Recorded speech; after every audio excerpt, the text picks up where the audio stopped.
안녕하세요. 금융경제 시사특강 시간입니다. 이번 시간에 이제 할랄 시장에 대해서 한번 살펴볼까 하는데요.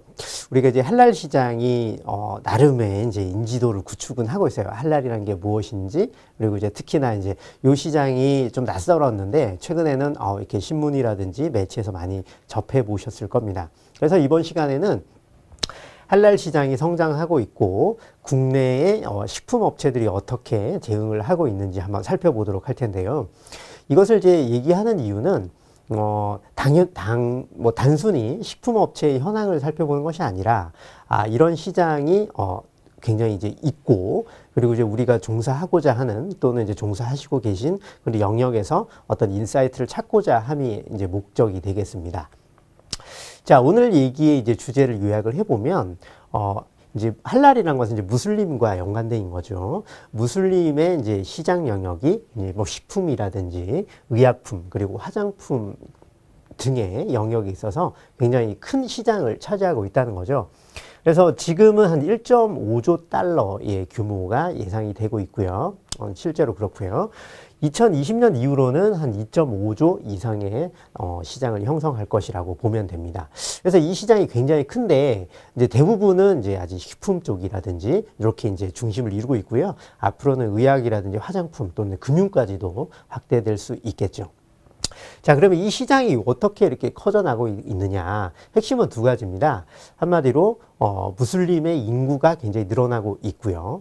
단순히 인구가 늘어난다고 해가지고 구매력도 올라가는 건 아니잖아요. 그래서 무슬림의 이제 인구 증가와 더불어 이분들의 이제 경제력이 상승을 하고 있어요. 그 경제력이 상승을 하고 있다는 건 이제 다른 복합적인 이유가 있긴 한데, 단순하게 보면 이제 오일머니도 있고요. 그 시장 자체에 이제 성장세가 있습니다. 대표적인 것이 뭐 터키라든지 뭐 사우디 이쪽이 이제 되겠는데요. 이쪽에 이제 인구라든지 이런 것들이 늘어나고 있는데, 나중에 나오겠습니다만 이제 종교의 그 인구가 굉장히 이제 무슬림이 늘어나고 있습니다. 이제 여러 가지 이유는 이제 뭐 한번 따로 조사를 해보시면 알겠지만 어쨌든 인구가 늘어나고 있고요. 그렇다 보니까 이제 안전한 그 종교 신앙에 부합하는 식품이라든지 어떤 제품이라든지 서비스를 원하게 되는 거죠. 그렇기 때문에 이제 할랄 시장이 커지고 있다. 자, 그러면 이제 우리나라의 이제 시장은 여기에 어떻게 대응을 하고 있느냐? 이제 대표적인 것이 이제 식품 업체를 예를 들고는 있는데, 아직까지는 이제 식품 업체의 대응이 전부다라는 이제 수준에 머물고 있어요. 그래서 2015년부터 우리나라가 이제 정부 차원에서 이 영역에 대해서 지원을 하고 발전을 하고 있죠.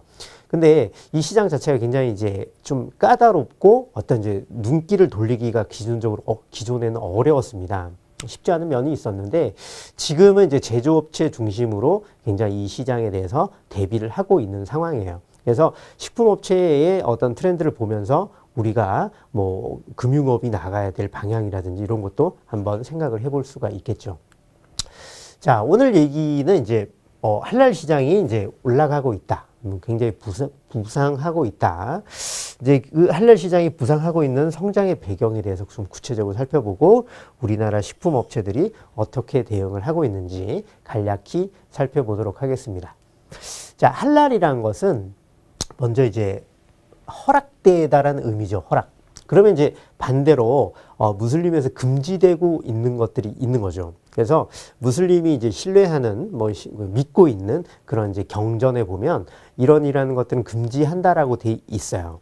근데 다만 이제 주석을 달았죠. 이러한 것들은 허용을 하겠다라고 이제 명기를 해놨습니다.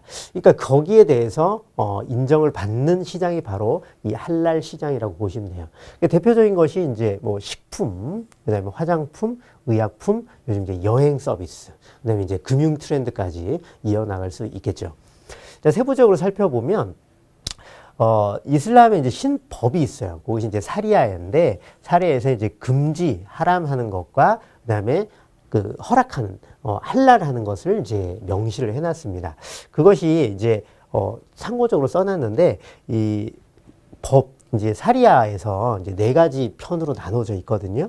그러니까 뭐 꾸란, 그다음에 하디스, 그다음에 이즈마와, 그다음에 뭐 끼야스, 이런 영역에 대해서 4가지로 이제 파트를 이제 분류를 해놨어요. 거기서 그 부분에 대해서 이것은 되고 이것은 안 되고라고 이제 규정을 하고 있죠. 그러니까 무슬림들은 그것을 절대적으로 믿고 있다 이렇게 보시면 됩니다.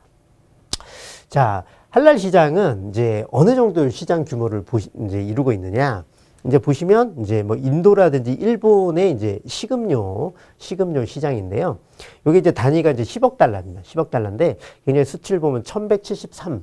그 다음에 일본 시장이 굉장히 큰데 380보다 훨씬 더 크다는 걸 알 수가 있죠. 그 다음에 이제 소비액만 보더라도 인도라든지 터키, 파키스탄, 이집트 이런 그 시장의 이제 소비액이 굉장히 크다라고 보시면 돼요. 이런 이제 국가들이 대표적인 무슬림 국가들인데, 자, 그러면 이 시장들은 어떻게 해서 이렇게 성장을 하게 되느냐? 한마디로, 인구가 증가하고 있다는 거예요. 신앙을 믿는 인구 증가. 그러니까 우리나라는 사실은 이제 그 저출산에 허덕이고 있지만, 무슬림은 굉장히 이제 젊은 인구가 늘어나고 있고, 지속적으로 늘어날 것이다. 라고 이제 알고 계시면 돼요. 근데 이 젊은 인구들이, 인구만 늘어나가지고는 안 되죠. 그러니까 이 젊은 소비 성향에 맞는 할랄 시장을 이제 꾸려야 되는데 그 증거가 이런 거죠.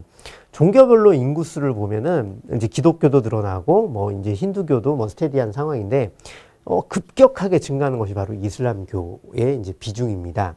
그리고 이제 그 인구수를 이제 구체적으로 살펴보면 뭐 인도네시아가 이제 절대적으로 많고, 그다음에 파키스탄 이런 이제 유명한 나라들이 있죠. 그 나라들의 트렌드를 보면은 인구수가 늘어나고 있다는 거죠. 특히 젊은 층을 중심으로 늘어나고 있다. 이렇게 보시면 됩니다. 자, 그러면 인구만 늘어서는 되지는 않죠. 이분들의 경제 성장률을 보면, 이 국가들의 이제 경제 성장률을 보면, 이제 이게 이제 무슬림 국가들의 이제 그 회원 국가들의 성장률이거든요. 이제 실제로 이제 그 전체적인 성장률보다 높고, 미국 시장 내에서도 이제 성장세가 굉장히 이제 급격하게 올라가고 있다는 것을 알 수가 있습니다. 그래서 할랄 시장은 인구도 늘어나고, 그 다음에 성장률도 늘어나기 때문에 구매력이 올라간다. 이렇게 전제를 하시면 되겠습니다. 자, 그러면 이제 우리나라가 이제 어떻게 대응을 하고 있느냐, 요건데, 이제 요게 이제 식품업체들의 대응이었어요. 그리고 이제 기존에 할 수 있는 것들이 이제 식품에 이제 많이 국한돼 있었고, 대상 같은 경우는 이제 그 할랄 인증 공장이 할랄 인증을 받았어요. 그래서 뭐 할랄 인증 마요네즈를 생산해서 인도네시아에 수출을 해서 이렇게 시장을 확보해 나가고 있고요. 오리온 같은 경우는 이제 그 초코파이 안에 이제 머시멜로가 있는데 거기에 이제 그 기름이 들어가게 돼요. 이제 그것을 할랄 인증 기름으로 바꿔서 이제 뭐 힌두교도라든지 무슬림인들이 먹을 수 있도록 그렇게 만든 사례가 있고요. 그다음에 이제 아워홈 같은 경우는, 아워홈은 이제 그 식당, 구내 식당을 전문으로 하는 회사인데, 이제 인천공항에 가면 할랄 그 인증 식당이 있어요. 그 식자재를 이제 이렇게 쓴다든지. 그러니까 식자재 저도 이게 좀 조사를 해봤는데, 어떤 뭐 칼을 쓴다든, 단칼에 한다든지, 뭐 이런 도축을 할 때, 그다음에 의식이 있다든지, 요런 그 식자재를 쓰는 겁니다. 그러니까 아워홈은 그런 인증을 받은 거고요. 농심 같은 경우는 이제 그런 생산 라인을 구축했던 거예요. 그다음에 이제 이런 이제 사례를 보는 것은 이제 아직까지 우리나라 국내 기업이 식품업체 중심으로 요 정도 수준으로 대응을 했구나라고 보시면 됩니다. 자, 중요한 것은 이제 전망인데요. 앞으로 우리나라가 이제 그 할랄 인증을 활용하면은 시장 다변화에 굉장히 성공을 할 수가 있을 겁니다. 이제 특히나 우리가 이제 대중국 의존도가 이제 높은 국가인데, 무역상으로 보면 그런 시장의 틈새를 노릴 수 있는 거예요. 특히나 우리 그 여행 업계 같은 경우라든지 화장품 업계가 지금 굉장히 이제 불황이죠. 왜냐하면 중국과 이제 무역 관계가 굉장히 좋지 않다 보니까, 사드 문제 때문에 이제 그 골이 깊다 보니까 눈을 돌릴 수 있는 시장이 바로 뭐 인도네시아라든지 중동 국가, 이 무슬림 국가가 대안이 될 수가 있어요. 특히나 이제 이 시장은 표준화된 인증 시스템을 갖춘다면 굉장히 이제 믿고 신뢰할 수 있는 그런 제품들을 많이 생산할 수가 있고, 실질적으로 반응도 좋을 것입니다. 그래서 이런 시장을 영역별로 여러분들이 이제 지원하시고자 하는 영역이라든지 회사의 어떤 시장의 제시를 한다든지 이런 것은 또 다른 인사이트가 되겠죠. 금융업도 마찬가지예요. 이제 저도 금융업에 종사하다 보니까 이제 그 새로운 시장을 이제 찾고 있죠. 그 시장이 바로 이 무슬림 시장이 될 수가 있어요.